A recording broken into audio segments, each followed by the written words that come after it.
Pope Francis has always been a man of great faith and humility. How has his faith helped him navigate his illness, and what has he shared with you about his personal struggles during this time? I have known Jorge, Pope Francis, for decades, long before the world knew his name. We walked the streets of Buenos Aires together, speaking with the poor, comforting the sick, and sharing simple meals. Even as Pope, he never let go of that humility. But in recent years, I began to see something change in him. At first, it was just small things. His steps became slower, his voice a little weaker. Then, the fatigue became impossible to ignore. He could no longer stand for long masses, and he would often pause to catch his breath after speaking. We all knew he had dealt with health problems before, but this time, it felt different. The illness began subtly, like a shadow creeping in unnoticed. At first, he dismissed the fatigue as just another sign of aging. But soon, his breathing became heavier, and there were times when he would cough so violently that it left him gasping for air. The Vatican doctors examined him, running test after test. The truth was undeniable: his lungs, already weakened from surgery in his youth, were struggling under the weight of a severe respiratory infection. Pneumonia had set in, and it wasn't letting go. The treatment was immediate and aggressive. He was placed on oxygen therapy to help him breathe, and the doctors prescribed antibiotics to fight the infection. For a while, there was hope. Some days, he seemed to regain a bit of strength, even managing to offer his usual words of encouragement to those around him. But the illness was relentless. His body, already burdened by age, was struggling to recover. I remember sitting by his bedside, watching as he closed his eyes, exhausted after just a few minutes of conversation. He smiled weakly at me and whispered, "Even now, I am in God's hands." Despite his condition, he refused to stop working completely. He continued to receive visitors when he could, speaking with cardinals and offering guidance on church matters. But we all knew that the Pope who once walked tirelessly among the crowds, embracing the sick and the forgotten, was now too frail to continue as he once did. The Vatican was careful with their statements, not wanting to alarm the world. But behind closed doors, we all knew the reality: his health was failing, and we had to prepare for whatever came next. The cause of his illness, we believe, was a combination of factors. His lifelong respiratory issues made him vulnerable, but the heavy workload and stress of leading the Catholic Church had also taken its toll. Despite his gentle nature, Pope Francis carried the weight of millions of souls on his shoulders. He spent years battling for justice, calling for peace, and speaking for those without a voice. That kind of burden wears down even the strongest of men. In the end, it was not just illness that weakened him, it was a life of relentless service, of never putting himself before others. Now, as I sit by his side, I see a man who has given everything he had. His body is frail, his voice is weak. As the days have grown quieter with the Vatican carefully preparing for what comes next, do you think Pope Francis is considering resignation, or will he continue to lead the Church until the very end? The days have grown quieter in the Vatican, and the weight of uncertainty lingers in the air. Pope Francis remains under constant medical care, but his condition fluctuates. Some mornings, he finds the strength to sit up and smile at those around him, but by evening, exhaustion overtakes him again. The doctors do what they can, monitoring his oxygen levels, adjusting his medication, but there is only so much medicine can do. His body is simply worn down from years of tireless service. And yet, even in his weakest moments, he refuses to dwell on his suffering. "There are people out there suffering much worse than me," he told me one evening. "Pray for them instead." The Vatican has remained cautious with its updates to the world. They do not want to cause panic, nor do they want to prematurely suggest the end is near. But behind closed doors, the discussions have begun. What happens if Pope Francis can no longer fulfill his duties?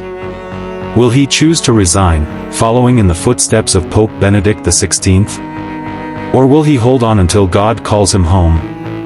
These are decisions only he can make, but he has never been a man concerned with his own legacy. "The church is not mine," he once told me. "It belongs to Christ. I am just a servant." Despite his illness, Pope Francis continues to be a guiding light for those around him. He asks for updates on the world's crises, still deeply concerned about the poor, the refugees, and the forgotten. He listens patiently to his advisors, offering words of wisdom even in his weakened state. One evening, as he lay resting, he suddenly turned to me and said, "Tell them to love more. That is what the world needs, more love, less fear." His mind is still sharp, his heart still full of compassion, even as his body weakens. The church is already preparing for what may come next. If he steps down, a conclave will be called, and the world will watch as the cardinals gather to choose his successor. If he passes, the traditions will be set into motion, the bells of St. Peter's Basilica will toll, the faithful will mourn, and the world will say goodbye to a pope who changed so much. But I know this, Pope Francis does not fear the future. He has always believed that life, and even death, is in God's hands. "What is there to fear?" he once asked me with a smile. "Heaven is just another home." In the quiet moments, I see him reflect on his life. He thinks of Argentina, of his years as a simple priest walking among the poor. He remembers the laughter of his childhood, the struggles of his youth, and the unexpected journey that led him to the papacy. He never wanted power or recognition, only to serve. And serve he did. His papacy was one of humility, of reaching out to the marginalized, of breaking barriers. He redefined what it meant to be pope, not as a ruler, but as a shepherd walking with his flock. As I sit here now, holding his frail hand, I know that whether he recovers or not, his mission is complete. But he has given all. How does the Vatican halls feel different now? Quieter, heavier with the weight of what we all know is coming? The Vatican halls feel different now, quieter, heavier with the weight of what we all know is coming. Pope Francis remains under the careful watch of his doctors, but his body is struggling.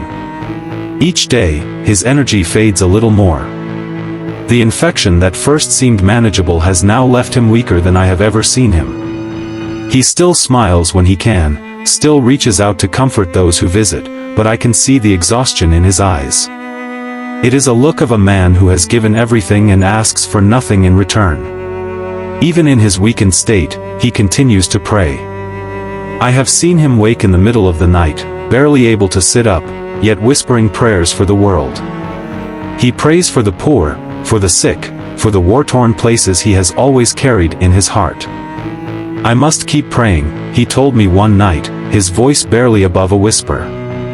"If I can no longer serve with my hands, then I will serve with my soul." His faith has not wavered, not even for a moment. The Vatican staff moves carefully, balancing the reality of his condition with the need to keep the church running. The cardinals come and go, some with quiet expressions of sorrow, others speaking in hushed tones about what comes next. No one dares ask him directly if he will resign, no one wants to place that burden on him now. But the unspoken question lingers in the air: how much longer can he continue? The church has always been bigger than one man, yet it is impossible to imagine it without him. His doctors have done all they can, but they know the truth. Age and illness have taken their toll, and no amount of medicine can turn back time. Still, Pope Francis refuses to dwell on himself.